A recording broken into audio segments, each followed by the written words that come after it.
Hello viewers, সবাই কেমন আছেন? আশা করি সবাই ভালো আছেন। আমি আবারও চলে আসলাম আপনাদের মাঝে একটি নতুন ব্লগ ভিডিও নিয়ে। আজকে আমরা যাচ্ছি সিরাজগঞ্জ জেলার চায়নাবাদে। আমরা রওনা হয়েছিলাম বগুড়া জেলা শেরপুর উপজেলা হতে। শেরপুর উপজেলা থেকে চায়নাবাদের দূরত্ব মোটামুটি ৬০ কিলোমিটারের মতন হবে। তো চলুন যাওয়া যাক। সেই সাথে ভিডিওটি না টেনে সম্পূর্ণ ভিডিওটি দেখুন।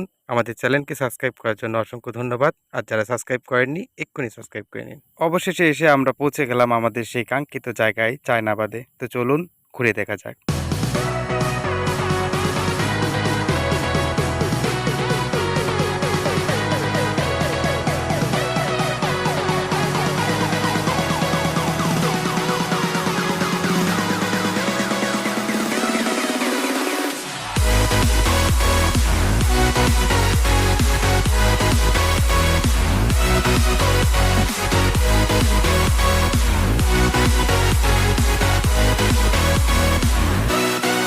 চায়নাবাদে আপনারা পরিবার পরিজন নিয়ে আসলে অনেক এনজয় করতে পারবেন।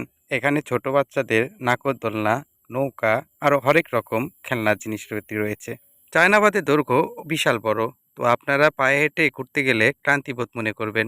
যদি আপনারা পুরো চায়নাবাদ ঘুরে দেখতে চান তাহলে অবশ্যই রিক্সা কিংবা মোটরসাইকেল যোগে ঘুরবেন। চায়নাবাদ কিন্তু সুন্দর একটি ভ্রমণ স্পট। এখানে পরিবার নিয়ে এসে আনন্দকর মুহূর্তগুলো ফ্রেমবন্দি করে রাখার মতন একটি জায়গা।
চায়নাবাদ যমুনার তীরে অবস্থিত।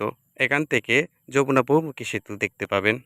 এখানে এসে যদি আপনারা ডিঙ্গি নৌকায় ঘুরতে চান তাহলে জনপ্রতি ১০০ টাকা লাগবে। যদি নৌকা করে ঘুরতে চান জনপ্রতি ১০০ টাকা লাগবে। যদি স্পিড বোটে ঘুরতে চান তাহলে জনপ্রতি ২০০ টাকা লাগবে।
আমরা ঘুরতে গেছিলাম নৌকা করে নদীর মাঝখানে।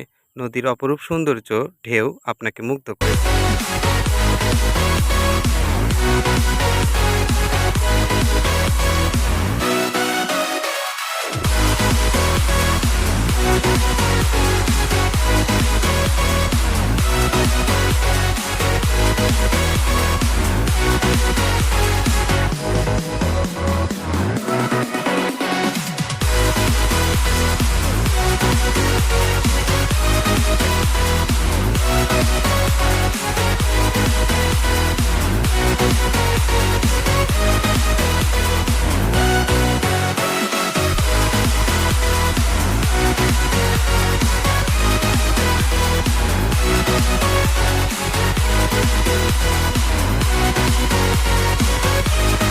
সূর্যোদয়ের আগ মুহূর্তে বাড়ির উদ্দেশ্যে আমরা রওনা দিলাম। ভিডিওটি শেষ পর্যন্ত দেখার জন্য অসংখ্য ধন্যবাদ। সেই সাথে আমাদের চ্যানেলকে সাবস্ক্রাইব করে আমাদের পাশে থাকবেন। আবারও অন্য কোনো ব্লগ ভিডিওতে আপনাদের সাথে দেখা হবে। সেই পর্যন্ত সকলে সুস্থ থাকুন এই কামনাই করছি।